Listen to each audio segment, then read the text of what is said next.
할렐루야. 아멘. 오늘은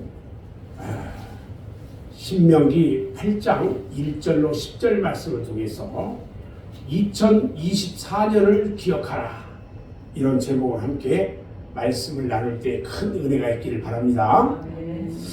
오늘이 금년 마지막 주일이에요. 송년주일이죠.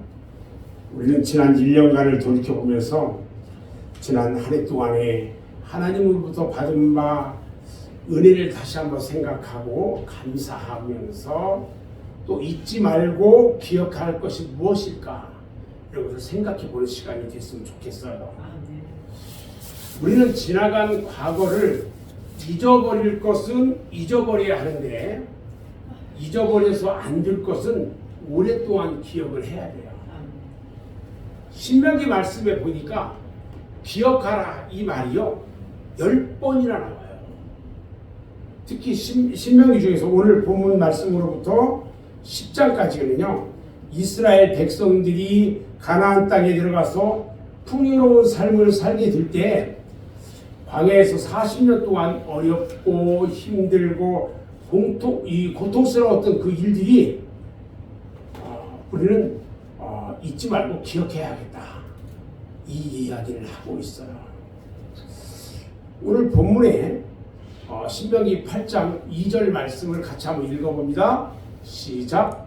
네 하나님 여호와께서 이 40년 동안에 내게 광야길을 걷게 하신 것을 기억하라. 이는 너를 낮추시며 너를 시험하사 네 마음이 어떠한지 그 명령을 지키는지 지키지 않는지 알려 하시리라, 이렇게 쓰고 있죠.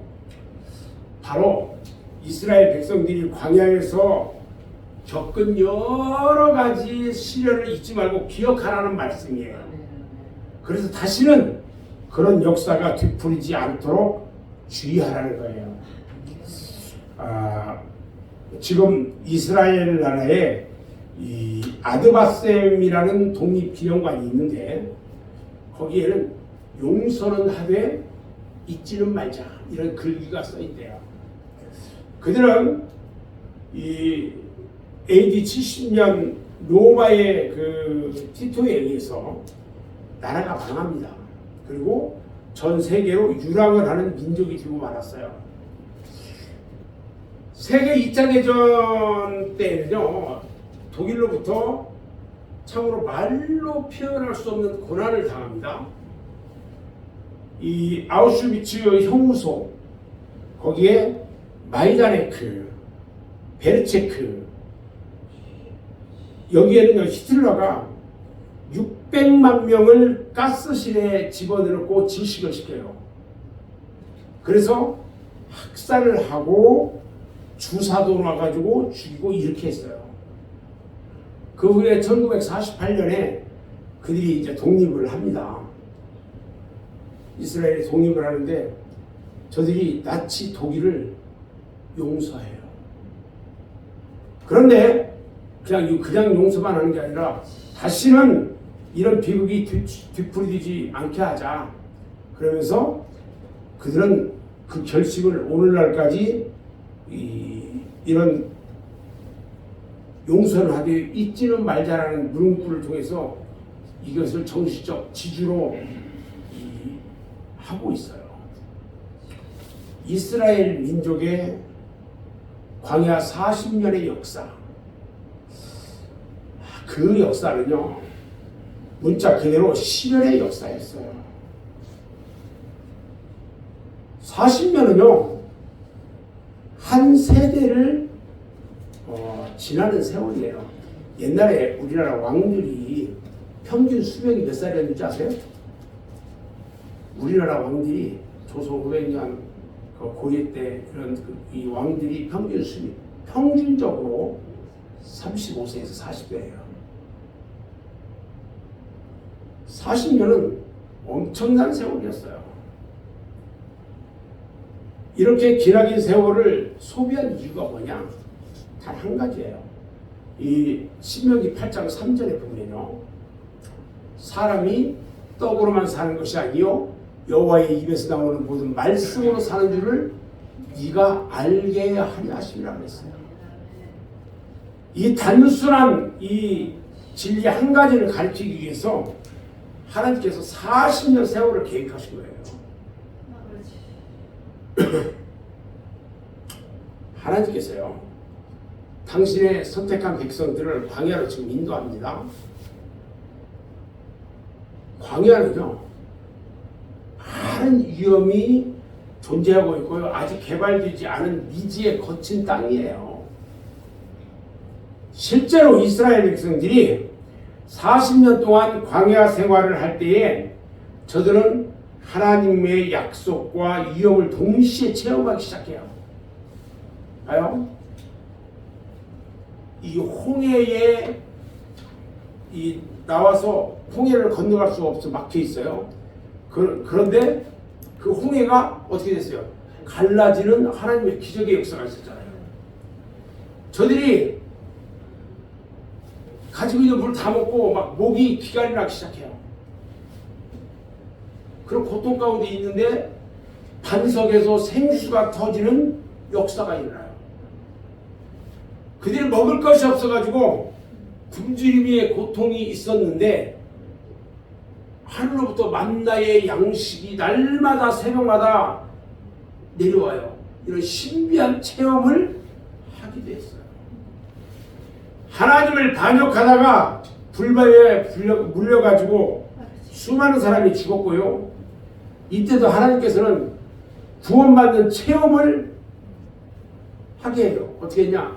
장대에 구리로 만든 뱀을 만들어서 걸어놓고 그것을 보는 자들은 살게 만들어요. 이렇게 광야는요, 위험과 은혜가 교차지는 곳이에요. 다시 말하면 위험과 약속과 시련과 은혜와 절망과 소망, 흑암과 빛이 교차지는 위기에 긴장된 장소가 어디냐? 광야예요. 우리는 이곳에서 진정한 신앙을 얻게 되는 거예요. 오늘날 우리들은요, 지금 내가 살고 있는 상황과 환경과 현실이 바로 하나님의 약속과 축복의 광야라는 것을 믿어야 된다는 거예요. 아멘. 아멘. 모세가요, 이스라엘 백성들에게 광야 40년 동안의 세월은 결코 무의미하거나 고생만 하며 살아온 것이 아니고 한순간도 하나님의 보살핌이 없이 살아온 것이 아니고 항상 때마다 순간마다 하나님의 동행하심과 보호하심에 함께 하셨다는 것과 또 축복의 약속받은 아주 소중한 은혜의 체험이기 때문에 그 40년 세월을 잊지 말고 기억하라고 당부를 했던 거예요. 아멘. 자, 그러면 오늘 모세가 무엇을 기억하라고 했는지 한번 몇 가지를 생각해 보려고 해요. 첫 번째요, 광야 생활을 하는 동안에 겪었던 고난을 잊지 말라. 고난을 잊지 말고 기억하라는 거예요. 여러분들이 이 세상 살아오면서 어려웠던 그 고난의 그 시간들, 그걸 잊지 말고 기억하라는 거예요. 사람들이 살아가는 동안에 어떤 때가 자신의 인생에 유익을 주냐 하면 모든 일이 잘 되고 안 일할 때가 우리에게 유익을 주는 거냐? 아니다. 환난과 고난과 역경 중에서 자신들이 더욱 유익을 얻는다 이거예요. 내가 힘들고 어려우고 이런 것들을 겪어야 그 다음에 그런 문제가 발생하지 않는 거예요. 그래서 이스라엘 나라는 오늘날처럼 축복받고 살면서 과거 자신들의 조상들이 40년 동안 광야에서 생활하던 것을 지금도 기억하고 지낸다는 거죠. 고난이라고 하는 도구를 통해서 인간은 점점 연마되고 신앙은 빛을 내는 거예요. 고난을 이기는 자에게는 정금과 같이 빛나지만 고난에 패하는 자는 그 고난이 멸망의 재난으로 바뀌어진다는 거예요. 여러분들이 잘 아는 욥기 23장 10절 말씀을 같이 한번 읽어볼까요? 시작. 그러나 내가 가는 길을 그가 아시나니 그가 나를 단련하신 후에는 내가 순금같이 튀어나오리라고 했습니다. 다윗은요 시편 119편 67절에서 이렇게 말합니다. 고난당하기 전에는 내가 그릇 행하였더니 이제는 주의 말씀을 지키나이다 그랬어요. 또 시편 119편 71절에도 고난당한 것이 내게 유익이라 이로 말미암아 내가 주의 율례들을 배우게 되었다 이렇게 말하고 있어요. 이스라엘 백성들은요 광야 40년의 세월을 그 시련을 이겼기 때문에 그 시련은 금과 같이 옷과 같이 진주같이 빛나고 있는 거예요. 아멘? 아멘. 우리가 로마서 8장 18절 말씀을 보면요 생각하건대 현재의 고난은 장차 우리에게 나타날 영광과 비교할 수 없다고 했어요. 지금 여러분들이 어려움 중에 있다 할지라도 이것은 앞으로 여러분들이 받을 영광과 비교할 수 없다는 거예요. 아멘. 그렇게 좋다는 거예요. 아멘. 아멘? 아멘. 두 번째, 광야에서 체험하는 것은 이 광야에서 체험했던 그 하나님의 능력 이것들을 기억하라는 거예요. 이스라엘 백성들이요 광야에서 체험한 하나님의 능력이 과연 무엇일까? 봐요. 출애굽 기적을 그들은 직접 몸소 체험을 했었어요. 출애굽 사건이 주는 교훈은요 430년 동안 종살이하던 애굽에서 하나님의 강한 팔로 구원을 해요. 그리고 인도했단 말이에요. 이것을 기억하자는 거예요. 이것을. 애굽의 바로 왕이요 이스라엘 민족을 보내라고 할 때 그의 마음이 강팍해가지고 보내질 않았어요. 그리고 이스라엘 민족에게 더욱 힘든 일을 시켰단 말이에요.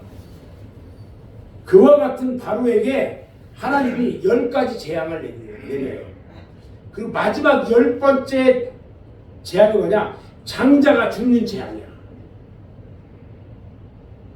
생각해봐요. 애굽 전역을 그 재앙이 휩쓸었어요. 그날 밤 애굽 전역에서 곡성이 진동을 하는데요. 바로 왕의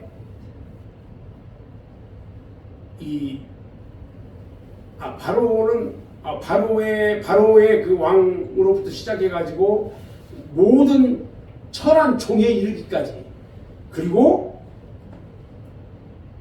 이 짐승들의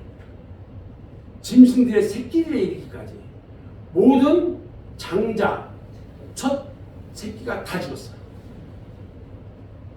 이것 때문에 아침에 바로가요 하나님께 항복을 해요. 다들 항복해요. 그래서 이스라엘 백성들이 애굽을 탈출하게 됐던 거예요. 그날 밤 이스라엘 백성들은요 예수님의 구원의 상징인 어린 양의 피를 문설주에 발라서 재앙을 다 피합니다. 그리고 이른 새벽에 애굽을 탈출하게 돼요. 이 놀라운 기사와 이적을 행하면서 이스라엘 백성들이 애굽을 나온 출애굽 역사가 일어났는데 이것을 잊지 말자는 거예요. 사람들에게는 누구나 애굽이 있어요. 애굽. 그 애굽이 뭐냐면 바로 우리들의 영과 육을 사로잡아서 종처럼 부리고 억압하는 죄악이 애굽이에요. 우리들은 모두가 죄의 종이고 마귀의 종이었어요. 그런데 예수 그리스도의 보혈의 공로로 인해서 우리들은 모든 죄악에서 다 깨끗하게 됐고 그 죄악에서 탈출한 거예요. 아멘? 또 무엇을 잊지 말라고 하냐면 험한 길을 통과한 것을 잊지 말고 기억하라는 거예요. 이스라엘 백성들이 40년간 걸어온 길은요 참으로 험한 길이에요. 그들 중에는요 단 한 명도 그 길을 가본 사람이 아무도 없어요. 낯선 길을 가려면 길을 잘 아는 안내자가 있든지 아니면 지도라도 있어야 우리가 찾아갈 수가 있는 거예요. 여기 같은 경우는 내비게이션 없으면 어디도 못 찾아가요. 옛날에는 전화번호도 잘 이었는데 요즘은 핸드폰에 다 저장되어 있어가지고 그거 핸드폰 잃어버리면 전화번호 한 개도 몰라. 이스라엘 민족은요, 안내자도 없고 지도자도 없이 기나긴 여정길을 갔어요. 다만 낮에는 구름기둥과 밤에는 불기둥이 인도하는 데를 따라갔어요. 구름기둥과 불기둥은 누구예요? 하나님이에요. 바로 하나님이 저들과 함께 하시고 있는 증거가 구름기둥과 불기둥이에요. 우리 하나님께서 저들을 인도하는 거예요. 그래서 이스라엘 백성들은 낮에는 구름기둥과 밤에는 불기둥을 따라가기만 하면 됐단 말이에요. 사람이 세상을 살아가는 것이요, 마치 광야길을 가는 어려운 생활과 같아요. 우리가 광야 같은 어려운 길을 걸어갈 때에 하나님의 인도하신 대로 따라가기만 하면 우리가 가는 영원한 가나안 땅, 하나님 나라에 우리가 갈 수가 있다는 거예요. 그런데 좌로나 우로나 치우치면 우리를 갈 수가 없어요. 이스라엘 백성들 중에는요, 저들이 불평과 원망하는 사람들도 종종 있어가지고요, 저들이 광야에서 다 죽어요. 그들은 가나안에 한 사람도 들어가지 못했어요. 그 다음에 또 뭘 기억해야 되냐? 40년간 만나를 먹여주신 것을 기억하고 감사하라는 거예요. 만나는 어디서 준 거예요? 하나님이 주신 거예요. 이스라엘 백성들이 애굽에서 나올 때 가장 염려되었던 것이 뭐냐면 의식주 문제예요. 입고 먹고 자는 거, 이게 제일 문제인데, 그런데 이 같은 문제가 하나님께서 다 해결해 주고 있어요. 봐요. 저들이 애굽에서 출발할 때는요, 구운 양고기 몇 개 하고요, 무교병 몇 개밖에 없었어요. 근데 많이 있어봤자 3일분의 양식이야. 많이 있어봤자. 그런데 하나님은요, 저들이 배고플 때 어떻게 했냐, 하늘에서 만나를 내려주셔요. 그리고 그들이 목말라 할 때 뭘 줬어요? 물을 줬어요. 그들이 고기 먹고 싶으면요, 어디에서 오는지 매춘하기가 막 때려와. 그래가지고 그 앞에서 막 다 툭 떨어져서 배고프면 돈에 참아가지고 고기 먹으면 돼. 매춘하기가요 이만해요. 다 새끼 병아리. 이스라엘 백성들이 40년 동안 광야에서 먹은 만나는요, 조그만 작고 둥글고 가시 같대요. 진주처럼 생겼는데 이것을 조그만 이것들을 맷돌에 딱 갈아요. 그리고 절구에 쪄요. 또 솥에 삶아요. 그렇게 해서 먹을 수 있는 식량이었어요. 그런데 이것은요, 땅에서 생산된 그 땅의 소산물이 아니에요. 하늘에서 내려온 하늘 양식이에요. 생각해봐요. 이스라엘 그 백성들이 애굽에서 이 출애굽한 인원이 몇 명이에요? 200만 명이에요. 그 200만 명이나 되는 백성들이 어떤 물이나 음식 없는 그 광야에서 40년 동안 생존할 수 있었다는 거, 이것은요, 그들이 지켜온 하나님의 구원의 은혜일 수밖에 없는 거예요. 아멘? 아멘. 그들이 광야 한가운데서 하나님이 매일 내리시는 하늘 양식인 만나를 먹고 그들의 생명을 지탱할 수가 있었던 거예요. 또 무엇을 기억하는 거냐? 여러분들은 옷 입죠? 옷 입으면 몇 년간 입어요? 저들이요, 40년 동안 입은 옷이 떨어지질 않아. 헤어지질 않아. 이것을 기억하라고 지금 이야기를 하고 있는 거예요. 오늘 신명기 8장 4절 말씀을 보면요, 이 40년 동안에 네 의복이 펴지지 아니하였고 네 발이 부르트지 아니하였다 이렇게 말해요. 이것은 전무후무한 기적이에요. 우리 한국 성도가 예쁜 옷을 하나 딱 입었어. 저것을 40년 동안 입을 수 있을까요? 없을까요? 못 입어요. 그런데 이스라엘 백성들은 다 입었대요. 1년, 2년도 아니고 수십 년간 입은 옷들이요, 찢어지질 않아요. 그리고 그 험한 광야길을 가는데요, 발이 부르트질 않아요. 이것이 하나님의 기적이에요.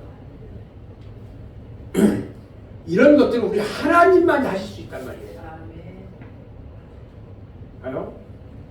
마태복음 19장 26절 말씀을 보면요, 같이 한번 읽어봅니다. 시작. 예수께서 그들을 보시며 이르시되 사람으로는 할 수 없으나 하나님으로서는 다 하실 수 있느니라. 아멘. 우리 하나님만이 이 일을 할 수 있는 거예요. 또 무엇을 기억하라고 했냐? 사랑으로 징계하는 것을 기억하라고 해요. 이스라엘 백성들은 애굽에서 나온 지 2년 동안 천신만고 끝에 가데스 바네아라는 곳에 이르렀어요. 그곳에서 모세가 이 12명의 정탐꾼을 뽑아가지고 가나안 땅을 정탐하게 해요. 근데 정탐을 마치고 돌아온 12명의 사람들 중에 여호수아와 갈렙 두 사람만이 여기가 우리 하나님이 우리에게 주신 약속의 땅이라고 말을 해요. 그런데 나머지 10명은요, 그곳 가나안 땅을 악평하면서 보고를 합니다. 이 악평하면서 보고하는 이 실망한 말에 백성들이요, 하나님과 모세를 원망합니다. 그리고 다시 애굽으로 돌아가자고 해요. 어떻게 나온 땅인데. 근데요, 잘 들어요. 이 애굽으로 돌아가자고 하는데 거기에 주동자들이 있어요. 고라, 다단, 아비람, 온, 이 4명의 작당을 해가지고요, 백성들을 충돌질하기 시작해요. 그리고 이 사건을 위해서 하나님이요, 고라 일당들, 그 일당들 가족들을요, 땅이 벌어지게 해가지고 생매장 시켰거든요. 그리고 나머지 사람들 다 불살라 죽여버려요. 이 반역의 사건으로 인해서 단 며칠이면 가나안 땅에 들어갈 수 있었던 것을 들어가지 못하고 무려 40년을 광야에서 헤매게 만들었어요.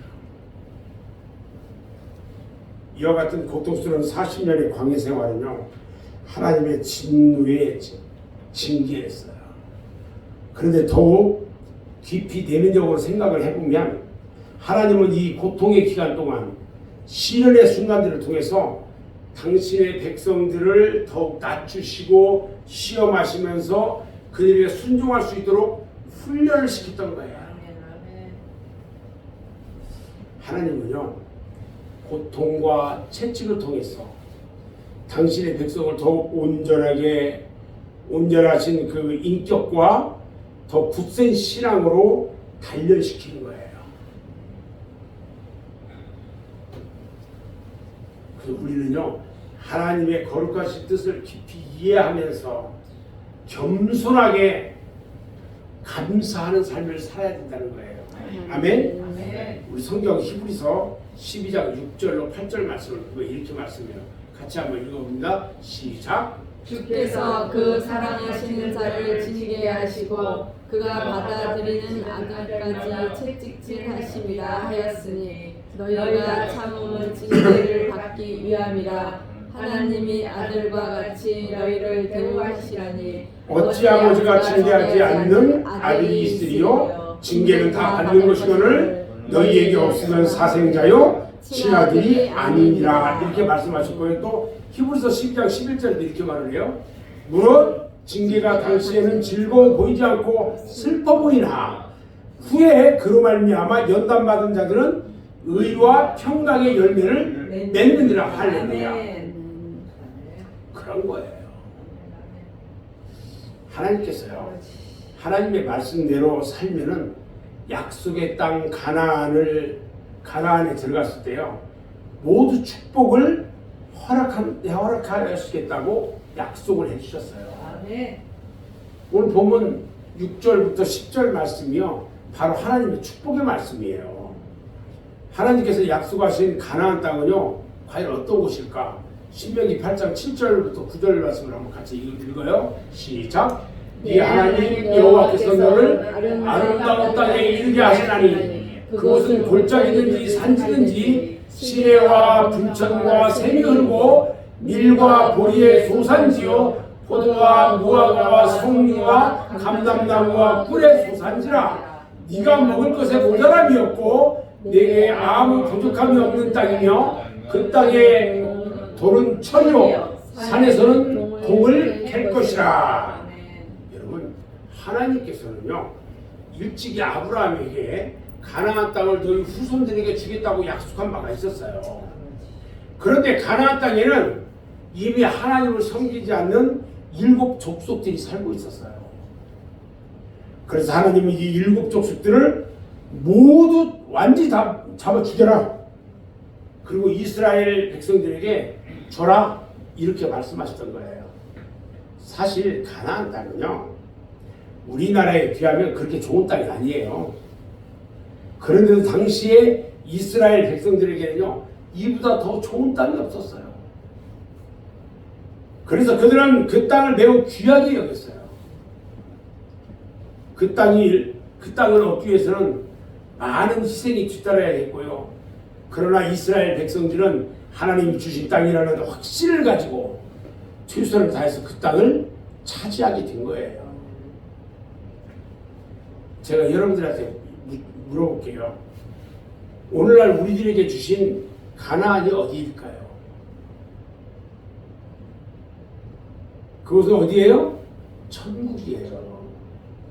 그 천국을 얻기 위해서 얼마나 노력하고 희생을 합니까? 천국은 힘쓰고 애쓰는 자가 들어간다고 말씀하고 있어요. 고린도전서 15장 58절 말씀을 보면요, 그러므로 내 사랑하는 형제들아 견실하며 흔들리지 말고 항상 주의 일에 더욱 힘쓰는 자들이더라. 이는 너희 수고가 주 안에서 헛되지 않은 줄 알미라 그랬어요. 또 천국은 하나님 말씀대로 행하는 자가 들어간다고 그랬어요. 마태복음 7장 21절 말씀 같이 읽어봅니다. 시작. 나더러 주여 주여 하는 자마다 다 천국에 들어갈 것이 아니요 다만 하늘에 계신 내 아버지의 뜻대로 행하는 자라야 들어가리라. 할렐루야. 아멘. 여러분, 행함이 없는 믿음은요, 무슨 믿음이라고요? 죽은 믿음이에요. 야고보서 2장 17절 말씀에 보면요, 이와 같이 행함이 없는 믿음은 그 자체가 죽은 것이라. 영혼 없는 몸이 죽은 것 같이 행함이 없는 믿음은 죽은 것이라 그래요. 죽은 믿음 가지고 천국에 들어갈 수 있어요, 없어요? 없는 거예요. 살아서 약동하는 믿음, 그리고 하나님 말씀대로 행하는 믿음, 더욱 힘쓰고 애쓰는 그런 믿음이 되어서 하나님이 약속하신 천국을 소유하는 성도들 다 되도록 주님의 이름으로 축원합니다. 아멘.